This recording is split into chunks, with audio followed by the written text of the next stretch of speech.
आज अगर झोपड़ियों से निकल के ये महलों तक का सफर तय हुआ है तो ये बाबा साहब अम्बेडकर के 4-4 बच्चों की कुर्बानियां और भारतीय संविधान में जो अधिकार शक्ति हमें मिली है, ये उसी की वजह से संभव हो पाया।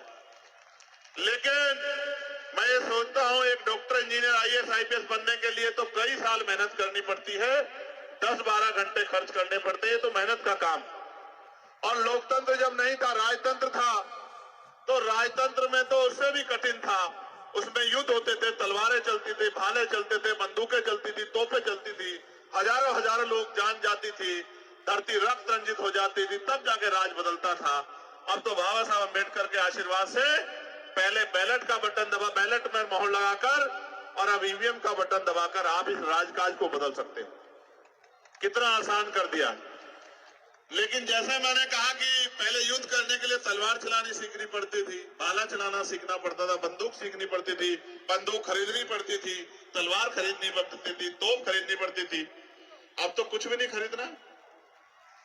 अब तो बस अपनी उंगली को इतना तैयार करना है कि जिस बटन को दबाकर हमें शक्ति मिलती है उसी बटन को दबाना, बस दूसरा बटन नहीं दबाना।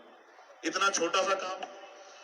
हमारे महान पुरुषों ने तो ये भी कहा कि राजनीति में हिस्सेदारी नहीं करोगे तो उसका सबसे बड़ा नुकसान ये होगा, उसका सबसे बड़ा दंड ये होगा कि अयोग्य लोग आपके ऊपर शासन करेंगे।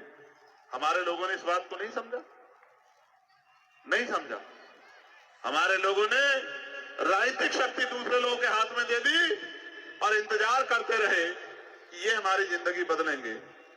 इसी का खामियाजा हम लोगों को भुगतना पड़ा। मैं आपसे कहना चाहता हूं, जो बहुत दिन पहले डॉक्टर बाबा साहब अम्बेडकर कह के गए थे कि political power is the master की, राजनीतिक सत्ता वो चाबी है जो आपकी सारी परेशानियों का हल कर सकती है। राजनीतिक सत्ता वो सुनहरी चाबी है जो आपकी सारी परेशानियों का रास्ता खोलकर आपकी जिंदगी को आसान कर सकती है। लेकिन हम लोगों ने इस बात को नहीं समझा, और जहां जहां